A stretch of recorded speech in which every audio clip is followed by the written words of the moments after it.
Galeón San José, un rescate que aún preocupa. 600 metros separan a los vestigios del Galeón San José de la superficie.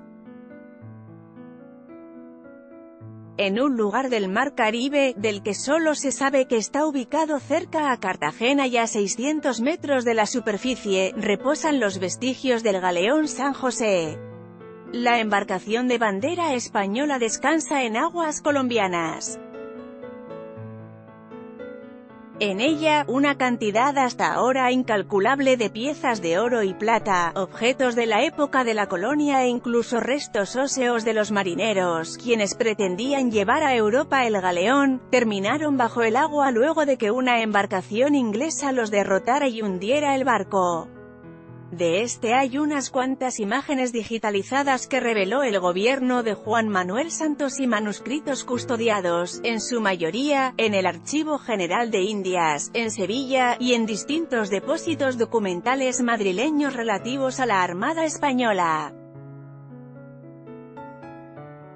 Su existencia parecía una leyenda.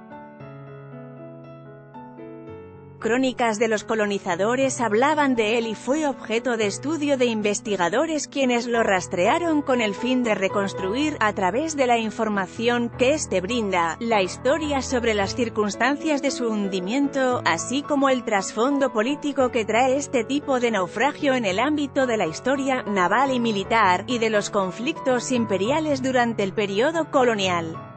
Precisamente, por esa importancia es que en julio de 2017, el gobierno anunció que Colombia rescataría la embarcación, pero el proceso ha tenido largas y cuestionamientos de la academia. Así va el conflicto. Argumentando los altos costos que implica rescatar el navío, el gobierno determinó que el proceso se haría mediante una alianza público-privada para, sin recursos del Estado, desarrollar el proyecto de recuperación del San José, que se estima en un costo de 197.700 millones de pesos, unos 71,3 millones de dólares. Esa idea no le ha gustado al sector académico. La empresa más opcionada para el proyecto era Maritime Archaeology Consultants Switzerland AG, la misma que en 2014 estuvo a cargo de la operación ordenada por el gobierno para encontrar el barco, cuya ubicación, según informó el presidente Santos en ese entonces, fue revelada por un hombre que le entregó un mapa. Semanas atrás, la empresa Geminis Consultores AS publicó un comunicado en el que anunciaba que, por falta de garantías, se habría retirado del proceso para la adjudicación de la app. Ante ese señalamiento, el Ministerio de Cultura respondió que esta empresa jamás fue proponente.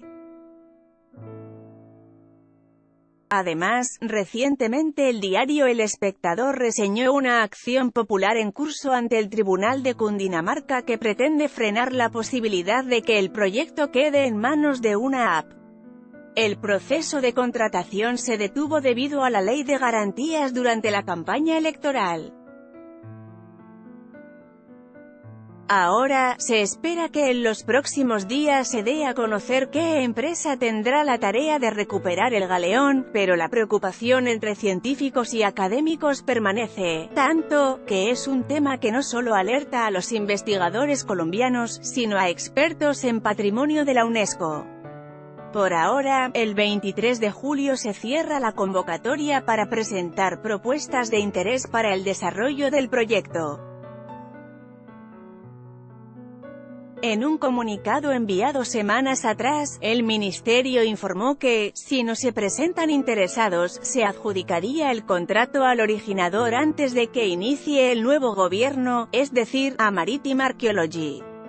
Y, si se presentan proyectos que cumplan los requisitos, se abrirá el proceso de selección abreviada, que concluiría después del 7 de agosto, en un nuevo gobierno.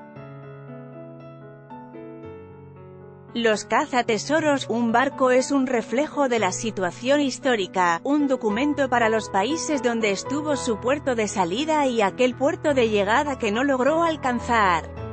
Por eso, para Xavier Nieto, miembro del Consejo Consultivo de Patrimonio Cultural Subacuático de la UNESCO, es una lástima que este tipo de proyectos acostumbren resolverse mediante una app, cuando los estados argumentan no tener los recursos necesarios para atender este requerimiento. Desde el punto de vista arqueológico, una app no es aceptable. Dispersar la colección y ponerlo en el mercado haría que deje de ser patrimonio de la humanidad para que sea patrimonio de una persona, dice, y agrega que esta metodología abre la posibilidad a que algunas partes de la colección no queden en Colombia y se comercialicen a externos. Cazatesoros, así llama Nieto a estas empresas que buscan extraer el patrimonio cultural subacuático.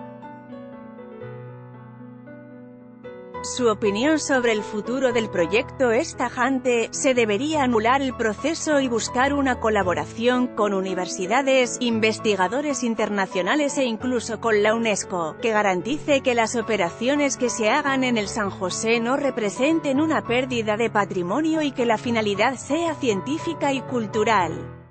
Como el Carlo Emilio Piccini, profesor del Instituto de Estudios Regionales de la Universidad de Antioquia, considera que el contrato estaría orientado por criterios mercantiles, dejando en segundo plano aspectos científicos y técnicos.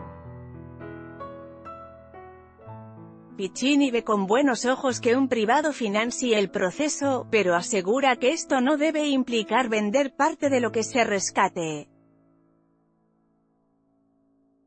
Y esa es la queja permanente, pero no han conseguido detener el proceso.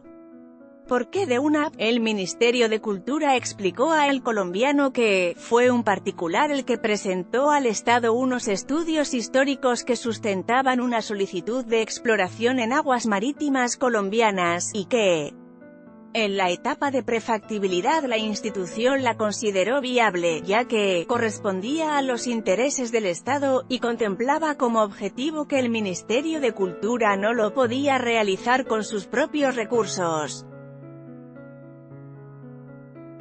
Explican, además, que el originador, es decir, la empresa Marítima Archaeology, era el único poseedor de una investigación histórica, metodológica y cartográfica que permitía realizar la exploración.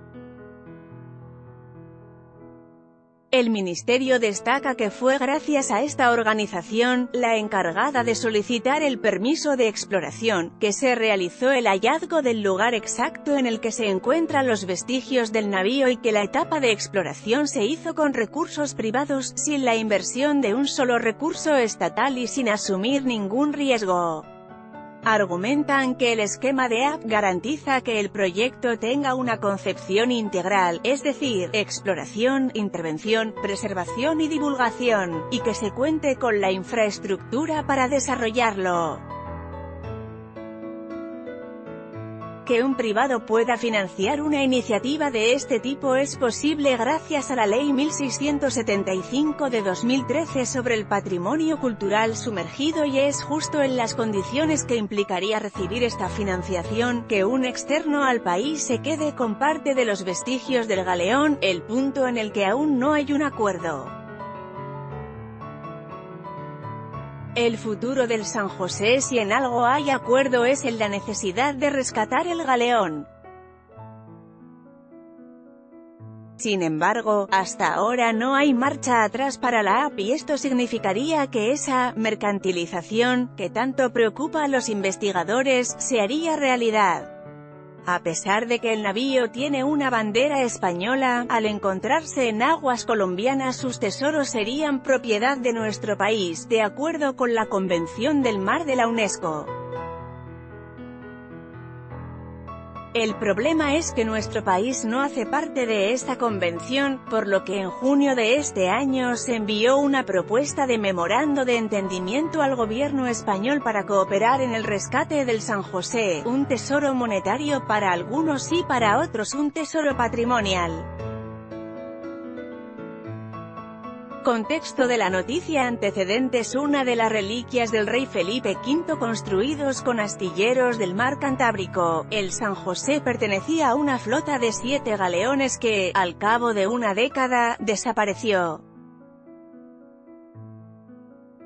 Así lo reseñó el doctor en historia Juan Marchena Fernández. El navío habría sido echado al mar en 1699 y se habría hundido en 1708, a causa de una explosión, en medio de una batalla de los ingleses contra los españoles que el barco no resistió. Marchena cuenta que, en el ataque estalló el San José, yéndose al fondo las riquezas, el marqués y la gente que transportaba. Otro navío, el San Joaquín, zarpó de Cartagena, pero fue capturado en 1711. Sin embargo, su tesoro se salvó porque había sido embarcado en 3 buques franceses. Radiografía. Recursos públicos para el patrimonio. México y España son referentes por la inversión del Estado en proyectos de este tipo con organizaciones como el Instituto Nacional de Antropología e Historia e instituciones para el patrimonio de Cádiz y Cataluña. Por ejemplos como este es que los investigadores consultados para este texto hacen un llamado a que el patrimonio subacuático de Colombia sea rescatado con recursos públicos que permitan su permanencia en el país.